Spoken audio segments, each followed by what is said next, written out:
નમસ્કાર. ડીએલએડ કરતા, બીએડ કરતા અથવા તો TET TAT secondary even higher સેકન્ડરીની તૈયારી કરતા એસ્પિરન્ટ્સ મિત્રો, આજે આપણે એક સરસ મજાના ટોપિક એટલે કે ક્રિયાત્મક સંશોધન, જેને ઇંગ્લિશમાં આપણે એક્શન રિસર્ચના નામથી ઓળખીએ છીએ, એનો અભ્યાસ કરીશું. વાસ્તવમાં ક્રિયાત્મક સંશોધન છે એ કર્ટ લેવિન એના ફાધર છે. આપણે શરૂઆતથી એકદમ પાયાથી ભણીશું. કર્ટ લેવિન યાદ રાખજો. વાસ્તવમાં ક્રિયાત્મક સંશોધનની જે શોધ થઈ હતી તે વૈજ્ઞાનિક ઢબે, મારા શબ્દો બરાબર સાંભળજો, હું એટલું ધીરે બોલીશ કે તમે લખી શકશો. વાસ્તવમાં ક્રિયાત્મક સંશોધનની શોધ વૈજ્ઞાનિક ઢબે સમસ્યાઓ ઉકેલવા માટે મોટા પાયા પર થઈ હતી. ઇન ધ સેન્સ, હું એવું કહેવા માંગુ છું કે વિજ્ઞાનના મોટા મોટા પ્રયોગો છે, ભૌતિક વિજ્ઞાનની કોઈ શોધો છે, રસાયણ વિજ્ઞાનના કોઈ પ્રયોગો છે, એને શોધવા માટે, એને સુલઝાવવા માટે, એને સોલ્વ કરવા માટે ક્રિયાત્મક સંશોધનની શોધ થઈ હતી. ત્યારબાદ શિક્ષણ ક્ષેત્રની અંદર ક્રિયાત્મક સંશોધનનો પ્રથમ ઉપયોગ કરનાર અથવા તો એના જનક અથવા તો એના પ્રણેતા છે એ સ્ટીફન એમ કોરેને માનવામાં આવે છે. સ્ટીફન એમ કોરે એ આપણા શિક્ષણ જગતના, શિક્ષણ ક્ષેત્રના ક્રિયાત્મક સંશોધનના પિતા છે. જો આપણને એવું પૂછે કે સામાન્ય મનોવિજ્ઞાનમાં, હું એવું જણાવું છું તમને કે જો આપણને એવું પૂછે કે સામાન્ય મનોવિજ્ઞાનમાં ક્રિયાત્મક સંશોધનના પિતા કોણ છે, તો એ હશે કર્ટ લેવિન. જ્યારે આપણને એવું પૂછવામાં આવે કે શિક્ષણ ક્ષેત્રની અંદર ક્રિયાત્મક સંશોધનના જનક અથવા તો પિતા કોણ છે, તો એ છે સ્ટીફન કોરે, સ્ટીફન એમ કોરે. ત્યારબાદ મિત્રો હજુ એક આપણે પ્રશ્ન જોઈ લઈએ અને પછી આપણે ક્રિયાત્મક સંશોધનને ઇન ડિટેલ સમજવાનો પ્રયત્ન કરીએ. આપણા ગુજરાતની અંદર જો આપણને એવું પૂછે કે ગુજરાતની અંદર ક્રિયાત્મક સંશોધન લાવનાર અથવા તો ગુજરાતની અંદર ક્રિયાત્મક સંશોધનના પ્રણેતા કોણ છે, તો આપણા ગુજરાતની અંદર ક્રિયાત્મક સંશોધન લાવનાર અને એના પ્રણેતા છે ડોક્ટર બીયુ પારેખ. યાદ રાખજો મિત્રો, ડોક્ટર બીયુ પારેખ, જે આપણું રાજ્ય શિક્ષણ ભવન છે. અહીંયા સ્પેસના અભાવે હું બોલું છું, તમે લખી લેજો. આપણું જે રાજ્ય શિક્ષણ ભવન છે તેમાં તે જોડાયેલા હતા, રાજ્ય શિક્ષણ ભવનની અંદર. સાથે સાથે એમના દ્વારા એક પુસ્તક પણ લખાયેલું છે. ગુજરાતના આપણા ડોક્ટર બીયુ પારેખ આપણી ગુજરાતની અંદર ક્રિયાત્મક સંશોધન લાવનાર છે, આપણા ગુજરાતના પ્રણેતા કહી શકો. અને એમના દ્વારા એક લખાયેલ પુસ્તક છે જેની અંદર એનો ઉલ્લેખ છે અને એ પુસ્તકનું નામ છે વ્યવહારિક. એ પુસ્તકનું નામ છે વ્યવહારિક વર્ગ વ્યવહાર અથવા તો સંશોધન. વ્યવહારિક વર્ગ વ્યવહાર અથવા તો એનું બીજું નામ છે વ્યવહારિક સંશોધન. આ બેઝિક છે, ફંડામેન્ટલ માહિતી છે, પાયાની માહિતી છે. આ આપણે શરૂઆતમાં લખી લઈએ. ત્યારબાદ આપણે ક્રિયાત્મક સંશોધનને શિક્ષણના સ્વરૂપમાં ભણવાનો પ્રયત્ન કરીએ. તો હું ફરીથી બોલી દઉં છું, આપણે શું ભણ્યા છીએ. સામાજિક મનોવિજ્ઞાનની અંદર, સામાન્ય મનોવિજ્ઞાનની અંદર અથવા તો ક્રિયાત્મક સંશોધનના પિતા તરીકે કર્ટ લેવિન છે. શિક્ષણની અંદર ક્રિયાત્મક સંશોધનને લાવનાર, એનો પ્રયોગ કરનાર સ્ટીફન એમ કોરે છે. ગુજરાતની અંદર ક્રિયાત્મક સંશોધનને લાવનાર, તેનો પ્રયોગ કરનાર આપણા ગુજરાતના ડોક્ટર બીયુ પારેખ છે, જે રાજ્ય શિક્ષણ ભવનથી બિલોંગ કરે છે. ઇવન એમનું એક પુસ્તક પણ છે જેમનું નામ છે વ્યવહારિક વર્ગ વ્યવહાર સંશોધન. ચાલો, તો આપણે મૂળ એ વાત કરી મિત્રો કે ક્રિયાત્મક જે સંશોધન છે એ મોટા પાયા પર વૈજ્ઞાનિક ઢબે પ્રોબ્લેમ જે આવે છે એના સોલ્યુશન માટે વપરાય છે. તો શિક્ષણની અંદર આનો શું ઉપયોગ છે? તો મિત્રો શિક્ષણની અંદર રોજ બર્રાની એટલે કે શાળાકીય કે વર્ગખંડની શિક્ષકો કે આચાર્યને જે પ્રોબ્લેમ્સ ઉદ્ભવે છે માફ કરજો, આ પ્રોબ્લેમના સોલ્યુશન માટે જે આપણે પદ્ધતિને ઉપયોગમાં લઈએ છીએ એ એટલે ક્રિયાત્મક સંશોધન. તમારા સમસ્યા માટે મેં અહીંયા વ્યાખ્યા લખેલી છે કે સર વ્યાખ્યા શું લખવાની? તો વ્યાખ્યા છે તાલીમાર્થીઓ અને પ્રાથમિક શિક્ષકો માટે ક્રિયાત્મક સંશોધન એટલે કે એક્શન રિસર્ચ એ વર્ગખંડની વાસ્તવિક અને રોજિંદી સમસ્યાઓ ઉકેલવાનું સૌથી અસરકારક અને અભ્યાસિક વૈજ્ઞાનિક માધ્યમ એટલે ક્રિયાત્મક સંશોધન. ઇન ધ સેન્સ મિત્રો, હું તમને એવું કહેવા માંગુ છું કે તમે સ્કૂલમાં એઝ અ ટીચર તરીકે બિલોંગ કરો છો, તમે ટીચર તરીકે ભણાવો છો, તો તમને કઈ કઈ સમસ્યાઓ છે. ફોર એક્ઝામ્પલ, ઘણી વખત એવું થતું હોય કે ક્લાસના વર્ગખંડના વિદ્યાર્થીઓ વધારે અવાજ કરે છે, તો આ પણ એક સમસ્યા છે. ફોર એક્ઝામ્પલ એવું બનતું હોય કે આપણા આચાર્ય જોડે આપણો વ્યવહાર સારો નથી, અથવા તો આચાર્યનો વ્યવહાર આપણી સાથે સારો નથી, અથવા તો આપણું કોર્ડિનેશન બરાબર નથી, તો આ પણ એક સમસ્યા છે. ઇન ધ સેન્સ શાળાની અંદર કોઈ પણ પ્રકારે સ્કૂલની અંદર વર્ગખંડની અંદર ઉદ્ભવતી પ્રોબ્લેમ એટલે એનું સમાધાન કરવા માટેની એક પ્રક્રિયા, એક પદ્ધતિ એટલે ક્રિયાત્મક સંશોધન.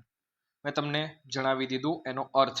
હવે આપણે આગળ વધીએ, પણ યાદ રાખજો મિત્રો, આપણે સોલ્વ કરવાનું છે એ સાયન્ટિફિકલી વૈજ્ઞાનિક ઢબે પ્રોબ્લેમ સોલ્વ કરવાનો છે. ત્યારબાદ એક મૂળ મંત્ર, એક વ્યાખ્યા જાણી લઈએ.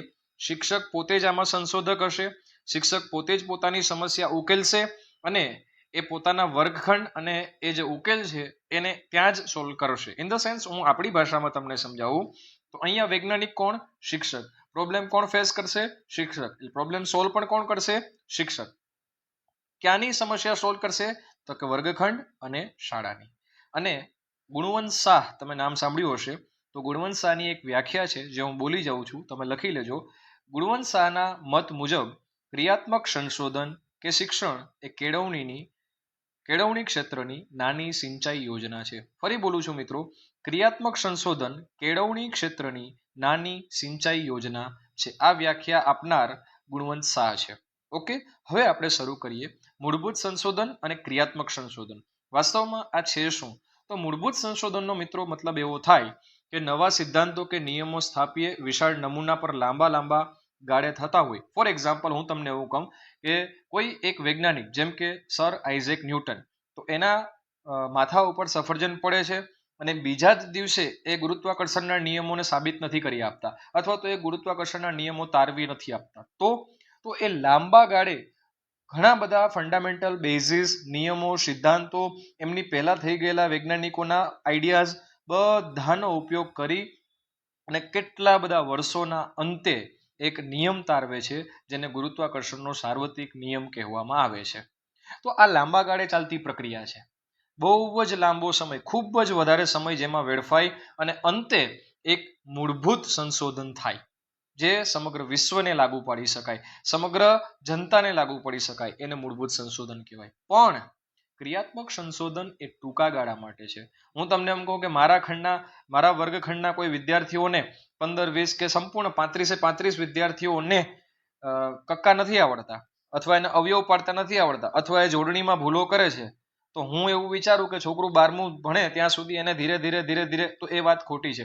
મારે આ જ વર્ષમાં, આ જ મહિનામાં, આ જ શક્ય હોય તો અઠવાડિયામાં આ પ્રોબ્લેમનું નિરાકરણ લાવવું જોઈએ.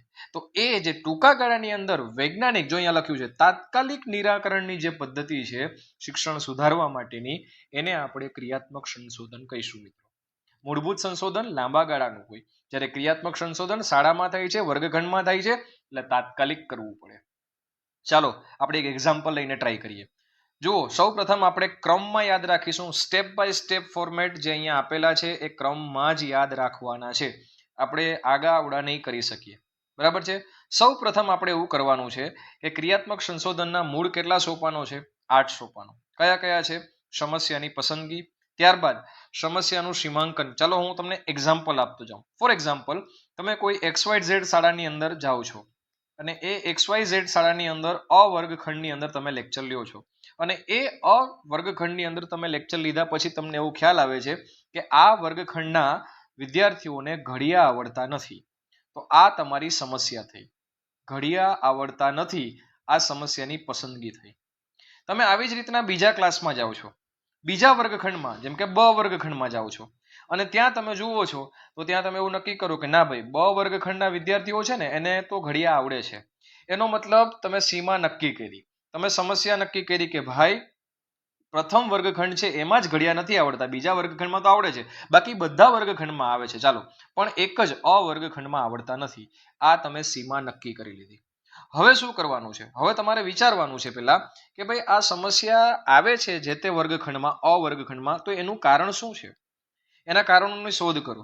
શું એના કારણ વિદ્યાર્થી પોતે છે, એને બર પડે છે? શું એમાં અન્ય કોઈ શિક્ષકો છે જેણે એને શીખવાડ્યા નથી?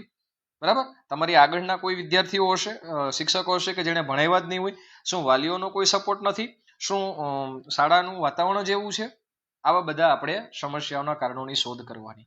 ત્યારબાદ આ જે કારણો ભેગા થયા છે એના માટે તમારે પાયાની માહિતી એકત્રિત કરવી જોઈએ. એટલે કે સમસ્યાની તીવ્ર આ કેટલું ફેલાયેલું છે, શું એને 1 થી 5 1 એકા 2 એકા 3 એકા 4 એકા 5 એકા સુધી જ નથી આવડતા? શું એને 10 સુધી નથી આવડતા? શું એને 15 સુધી નથી આવડતા? તો આ જે સમસ્યા છે એ કેટલી મોટી છે, તો તમારે ટેસ્ટ લેવો પડશે કે ભાઈ ચાલો લખો જોઈએ 1 થી 5 ના ઘડિયા. એમાં બનશે કે ઘણા વિદ્યાર્થીઓ 1 થી 5 ના ઘડિયા લખશે, ઘણા વિદ્યાર્થીઓ 1 થી 5 4 ના લખી દેશે, 5 નો નહીં લખી શકે. પછી ઘણા વિદ્યાર્થીઓ 1 થી 10 લખી શકશે, ઘણા વિદ્યાર્થીઓ 9 નો ઘડિયો નહીં આવડતો હોય.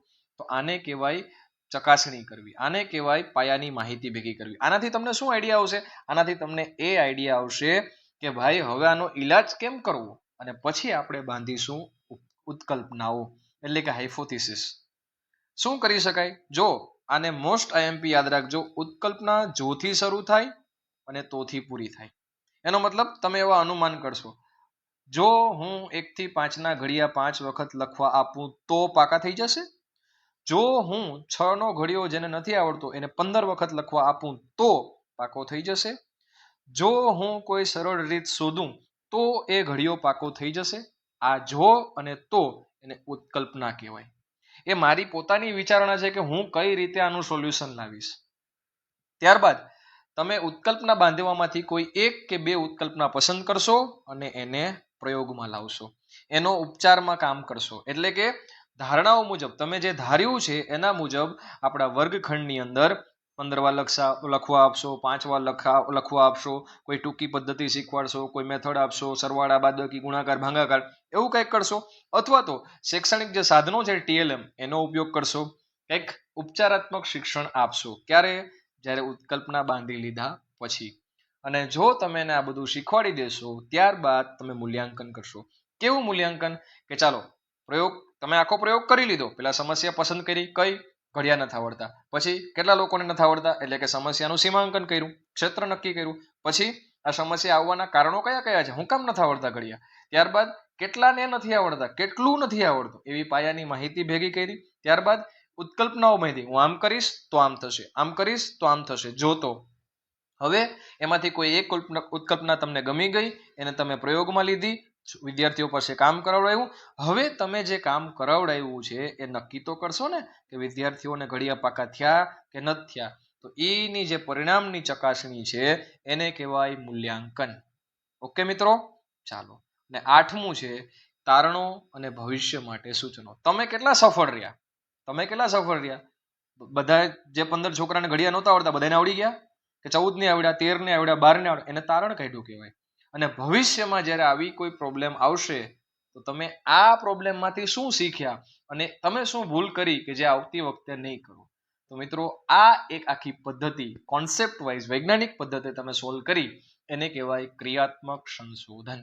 હું આશા રાખું છું કે તમને મારો એક્ઝામ્પલ અને આ લેક્ચર ખૂબ ગમ્યો હશે. જો અહીંયા મેં એક એક્ઝામ્પલ આપીને તમને સમજાવવાનો પ્રયત્ન કર્યો છે, વાસ્તવિક ઉદાહરણ સાથે સંપૂર્ણ પ્રોજેક્ટ રેખા. જો અહીંયા આપણે લીધું છે ધોરણ 6 ના વિદ્યાર્થીઓમાં સાદા અપૂર્ણાંકવાળા સરવાળા બાદબાકીમાં ભૂલો થાય છે. હવે શું કરવાનું? તો જુઓ, સમસ્યાનું સીમાંકન, એનો મતલબ થાય કઈ શાળા? શ્રી પ્રાથમિક શાળા નામ છે, એના ધોરણ 6 ના 35 વિદ્યાર્થીઓ પૈકીમાંથી 18 વિદ્યાર્થીઓને આ સમસ્યા છે. તો આ આવવાનું, પેલા સમસ્યા કઈ છે? ફટાફટ પેલું સોપાન બોલો, સમસ્યા કઈ છે? તો પેલું, મારી સાથે બોલજો, પેલું સોપાન એ છે સમસ્યાની પસંદગી. શું સોપાન છે? પસંદગી શું છે? તો કે વિદ્યાર્થીઓને સરવાળા બાદબાકી આવડતા નથી. કયા? અપૂર્ણાંકવાળા. કેટલાને નથી આવડતા? એટલે બીજું સોપાન કયું? સમસ્યાનું સીમાંકન. કેટલાને નથી આવડતા? તો કે ધોરણ 6 ના 35 વિદ્યાર્થીઓમાંથી 18 ને નથી આવડતા. આ સીમા બંધાઈ ગઈ કે ભાઈ 18 ને જ નથી આવડતા. નથી આવડવાનું કારણ શું છે? બની શકે એને લસા ગુસામાં તકલીફ પડતી હોય, બની શકે કે એને TLM વગર મજા આવતી હોય, કે TLM વગર શીખા હોય, અથવા તો એને પ્રેક્ટિસ માટે દાખલા હોમવર્કમાં આપ્યા જ નથી, બની શકે. પાયાની માહિતી ભેગી કરો. શું પાયાની માહિતી? તો કે ચાલો એક કામ કરીએ, 15 માર્કની ટેસ્ટ લ્યો, ખબર પડી જાય 18 માંથી કેટલાને કેટલા માર્ક્સ આવે છે, કેટલાને અપૂર્ણાંકવાળા, કેટલાને સાદા, કેટલાને કયા નથી આવડતા. એક પાયાની માહિતી માટે એક ટેસ્ટ લઈ લીધી. ટેસ્ટ લીધી એટલે ખબર પડી કે 18 માંથી જે 18 વિદ્યાર્થીઓ એમાં બધાને લગભગ 4 ગુણ જ આવ્યા, એટલે બધા ડબ્બા છે. તો શું કરવાનું? હવે હું આમ કરીશ તો આમ થશે. જો મેં એક પૂર્વધારણા ધારું છું, જો વિદ્યાર્થીઓને અપૂર્ણાંક ચક્ર અને કાગળની પટ્ટી વાળીને પ્રત્યક્ષ આવૃત્તિ દ્વારા લસા સમજાવવામાં આવે તો 80% થી વધુ ભૂલો છે એ લોકોની ઘટી જશે. તો ચાલો શરૂ કરો. 15 દિવસ સુધી એકની એક પ્રોસેસ કરાવી. પહેલા 5 દિવસમાં કરાવ્યું, બીજા 5 દિવસમાં, ત્રીજા 5 દિવસમાં. આ પ્રવૃત્તિ પૂરી થયા પછી મૂલ્યાંકન કરો. શું થયું? વિદ્યાર્થીને જે 4 માર્ક આવતા હતા ને ફ્રેન્ડ્સ, એ તમારા ક્રિયાત્મક સંશોધનના, તમારા પ્રયત્નના કારણે એ માર્ક્સ વધીને કેટલા થઈ ગયા? 12.5. એનો મતલબ હજી 1-2 ડબ્બા છે, પણ મૂળ જે સમસ્યા હતી એમાં લગભગ તમે સોલ્વ કરી દીધી. અને આનું તારણ એ આવ્યું કે ભાઈ તમે જે પ્રત્યક્ષ પ્રવૃત્તિ આધારિત શિક્ષણ આપ્યું એનાથી વિદ્યાર્થીઓના જે ખ્યાલો છે એ સ્પષ્ટ થઈ ગયા અને 85% જેટલો નોંધપાત્ર સુધારો મળ્યો. ખબર પડી મિત્રો? આવું કરવાનું છે. ફરી પાછો એક વખત હું તમારા સામે સોપાનો બોલી જાઉં છું. સમસ્યાની પસંદગી, સમસ્યાનું ક્ષેત્ર, સંભવિત કારણો, પાયાની માહિતી, ઉત્કલ્પના જેમાં જો અને તો યાદ રાખજો, પ્રયોગ કાર્ય, મૂલ્યાંકન અને તારણ. ઓલરાઈટ, ચાલો.